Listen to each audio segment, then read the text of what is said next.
ದಾವಣಗೆರೆ ಜಿಲ್ಲೆ ಚನ್ನಗಿರಿ ತಾಲೂಕಿನ ತಾವರೆಕೆರೆ ಸರ್ಕಾರಿ ಪ್ರೌಢಶಾಲೆಯಲ್ಲಿ ಮಂಗಳವಾರದಂದು ರಾಜ್ಯ ಯೋಜನಾ ನಿರ್ದೇಶಕರು ಹಾಗೂ ಸಮಗ್ರ ಶಿಕ್ಷಣ ಕರ್ನಾಟಕ ಬೆಂಗಳೂರು ಇವರ ನಿರ್ದೇಶನದಂತೆ ಶಾಲಾ ಹಂತದ ವಿಜ್ಞಾನ, ಗಣಿತ ಮತ್ತು ಕಂಪ್ಯೂಟರ್ ಕುರಿತ ವಸ್ತು ಪ್ರದರ್ಶನ ಆಯೋಜನೆ ಮಾಡಲಾಗಿತ್ತು. ಕಾರ್ಯಕ್ರಮವನ್ನು ಶಾಲಾ ಅಭಿವೃದ್ಧಿ ಸಮಿತಿಯ ಅಧ್ಯಕ್ಷರಾದ ಗಿರೀಶ್ ಅವರು ಉದ್ಘಾಟಿಸಿದರು. ಬಳಿಕ ಮಾತನಾಡಿದ ಅವರು, ಈ ರೀತಿಯ ಪ್ರದರ್ಶನಗಳು ವಿದ್ಯಾರ್ಥಿಗಳಲ್ಲಿನ ಪ್ರತಿಭೆ ಮತ್ತು ವೈಜ್ಞಾನಿಕ ಮನೋಭಾವನೆ ಬೆಳೆಯಲು ಬಹುಮುಖ್ಯ ಅಂತ ಹೇಳಿದರು.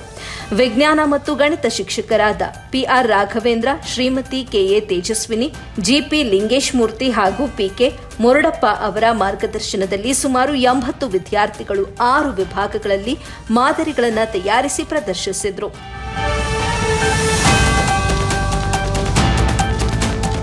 ಈ ವಸ್ತು ಪ್ರದರ್ಶನಕ್ಕಾಗಿ ರಾಷ್ಟ್ರೀಯ ಆವಿಷ್ಕಾರ ಅಭಿಯಾನ ಯೋಜನೆಯಡಿಯಲ್ಲಿ ಬಿಡುಗಡೆಗೊಂಡ 10,000 ಅನುದಾನವನ್ನು ಪರಿಣಾಮಕಾರಿಯಾಗಿ ಬಳಸಲಾಯಿತು. ಕಾರ್ಯಕ್ರಮದಲ್ಲಿ ಶಾಲಾ ಅಭಿವೃದ್ಧಿ ಸಮಿತಿಯ ಸದಸ್ಯರು ಮತ್ತು ಭೂದಾನಿಗಳಾದ ಟಿಎನ್ ಚಂದ್ರಶೇಖರ್ ಅವರು ವಿಜ್ಞಾನ ಮತ್ತು ಮೂಢನಂಬಿಕೆಯ ನಡುವಿನ ವ್ಯತ್ಯಾಸವನ್ನು ವಿವರಿಸಿದರು.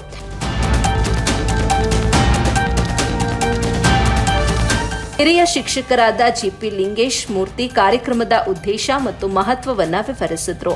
ಸರ್ಕಾರಿ ಪ್ರೌಢಶಾಲೆ ತಾವರೆಕೆರೆ, ಸರ್ಕಾರಿ ಹಿರಿಯ ಪ್ರಾಥಮಿಕ ಶಾಲೆ ತಾವರೆಕೆರೆ, ಶ್ರೀ ವೀರಭದ್ರೇಶ್ವರ ಶಾಲೆ, ಸರ್ಕಾರಿ ಉರ್ದು ಪ್ರಾಥಮಿಕ ಶಾಲೆ ಹಾಗೂ ಶ್ರೀ ಸರ್ವೋದಯ ಶಾಲೆಯ ವಿದ್ಯಾರ್ಥಿಗಳು ಮತ್ತು ಶಿಕ್ಷಕರು ಮಾದರಿಗಳನ್ನು ವೀಕ್ಷಿಸಿ ವಿದ್ಯಾರ್ಥಿಗಳನ್ನು ಪ್ರೋತ್ಸಾಹಿಸಿದರು. ಭಾಗವಹಿಸಿದ ಎಲ್ಲ ವಿದ್ಯಾರ್ಥಿಗಳಿಗೆ ಆಕರ್ಷಕ ಅಭಿನಂದನಾ ಪತ್ರಗಳು ವಿತರಿಸಲಾಯಿತು.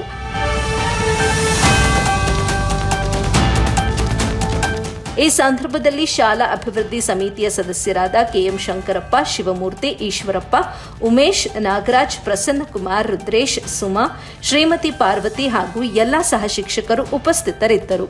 ವರದಿ ನಲ್ಲೂರು ಮಹಮ್ಮದ್ ಆಸಿಫ್, ಎಬಿ ನ್ಯೂಸ್ ಕನ್ನಡ, ದಾವಣಗೆರೆ.